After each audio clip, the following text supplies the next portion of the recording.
In today's video, I'm going to teach you how to create a new audience in Mailchimp. By the end, you'll know exactly where to go and which options to choose to start building an audience you can use for campaigns, automations, and e-commerce. First, head to Mailchimp.com, and once you're in your account, go to the audience area. This is the hub for your contacts. Think of an audience as the master list that stores the people you have permission to market to, along with any details you'll use for personalization and segmentation. Inside the audience section, click Audience to open your contacts dashboard.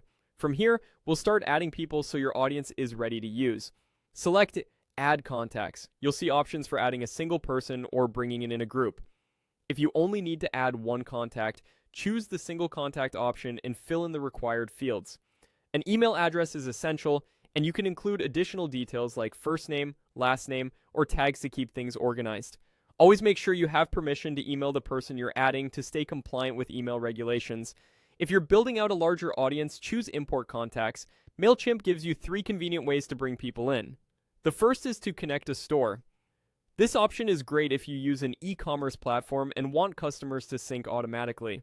Connecting your store lets Mailchimp pull in purchasers and subscribers so your marketing stays aligned with real activity. The second method is to upload a file. A CSV or TXT file works best.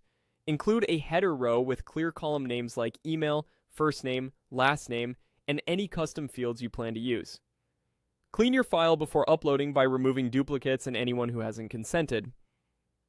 During the import flow, Mailchimp will ask you to match your columns to the correct fields. Take a moment to confirm the email field is mapped properly and that subscription status reflects consent. The third method is to copy and paste your contacts. Format them in rows with consistent columns, making sure each line includes an email address. This is handy for quick imports from spreadsheets or reports.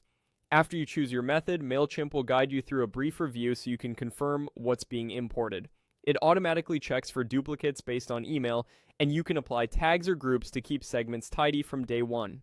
That's it. You've navigated to your audience, clicked Add Contacts, and either added one person or imported many using Connect Store, upload a file, or copy and paste. Your new audience is ready for campaigns and automations.